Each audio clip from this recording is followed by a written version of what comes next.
Aikman, in a recent interview, obviously Cowboys legend, now NFL analyst for Monday Night Football every single week.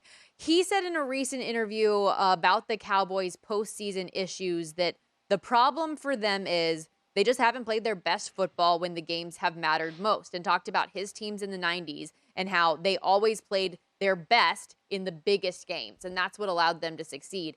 Can't put his finger on a reason necessarily as to why the Cowboys have struggled in the postseason. However, though, how do you feel about this Cowboys team and that they can seemingly deliver in the regular season but not get over the hump in the playoffs?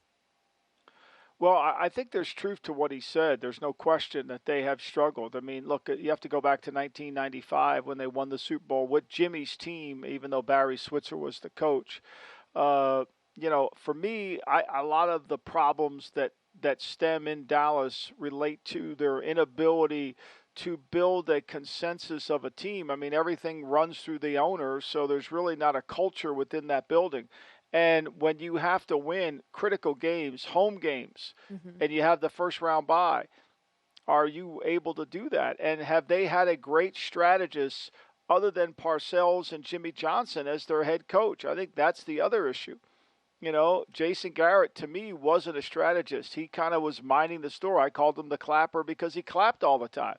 Instead of feeling like he was involved in making the moves that you have to win those games. So I think what Troy said is true. Now, McCarthy basically had a meeting this offseason with Jerry and said, look, I want to, Jerry's guy originally was Kellen Moore. I mean, McCarthy took that job with Kellen Moore as the head coach, as the offensive coordinator. And so there was a lot of conversations about how they can improve come playoff time, and it started with perhaps changing the play caller. So, again, this is more strategy related than it is talent related. Yeah, and just to further that point, Dallas has finished either first or second place in the NFC East 8 times the last 10 seasons, but it hasn't translated beyond. Since their last Super Bowl, they're 5-13 in the playoffs, with just one of those wins coming on the road. The mark also includes 2 divisional round losses, to your point, despite having the bye week to prepare in those spots. And so when we talked to Brian Broaddus yesterday of 105.3, The Fan in Dallas, covers the Cowboys very closely. He's a former NFL scout. He talked about the coaching turnover specifically and how he's very curious to see how that's going to shake out this year, because from a personnel standpoint and players on the field, felt like the talent is very comparable from what you see with the Dallas Cowboys and the Philadelphia Eagles, who played at a Super Bowl a season ago. But the coaching turnover and the play calling, to your point, with Mike McCarthy taking over those duties and a number of other positions on the coaching staff as well, how that'll impact things. Do you think that the way that they have shaken up things for their coaching staff will have a positive impact this year? Like, what's your just gut feeling about McCarthy taking over these duties? I know you weren't the biggest fan of joystick, so maybe it's a good thing. I think it'll help, but I think there's got to be more to it, right? You got to be able to practice. You got to be able to do the things you want to do as a head coach. And will Jerry allow him to do that? Jerry is the general manager. He's on the radio. He's messaging the team. So those things. I mean, look, Jerry has not done a great job of evaluating head coaches. He hired Parcells. He did a tremendous job with picking Jimmy Johnson. But then from there, it went to Barry Switzer, Shane Gailey. We can't forget Dave Campo. Wade Phillips. I mean, people forget when Wade got fired the year after he lost the divisional round, and Garrett took over for him.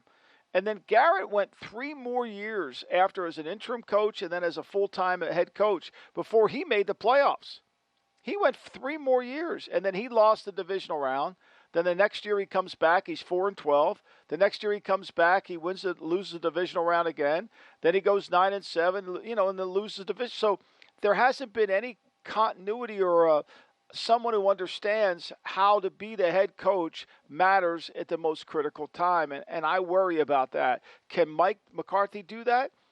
I am concerned that it will all have a hard time coming together, because it really has never come together regardless of who the coach. Parcells loses a wild card, couldn't win the division. Then the next year they don't win again. They go 6-10. So the inconsistencies tells me there's more going on there than meets the eye. Back-to-back 12-win regular seasons the last 2 years, but never even competed for an NFC championship in either of those spots. So we'll see what happens with the Dallas Cowboys this year. They are sitting at a win total 9.5, 14-1 in the Super Bowl odds, plus 190 in the NFC East, behind only the Eagles, and third in the NFC behind the Eagles and 49ers at 6-1. Go to VSiN.com/subscribe to become a VSiN Pro subscriber today.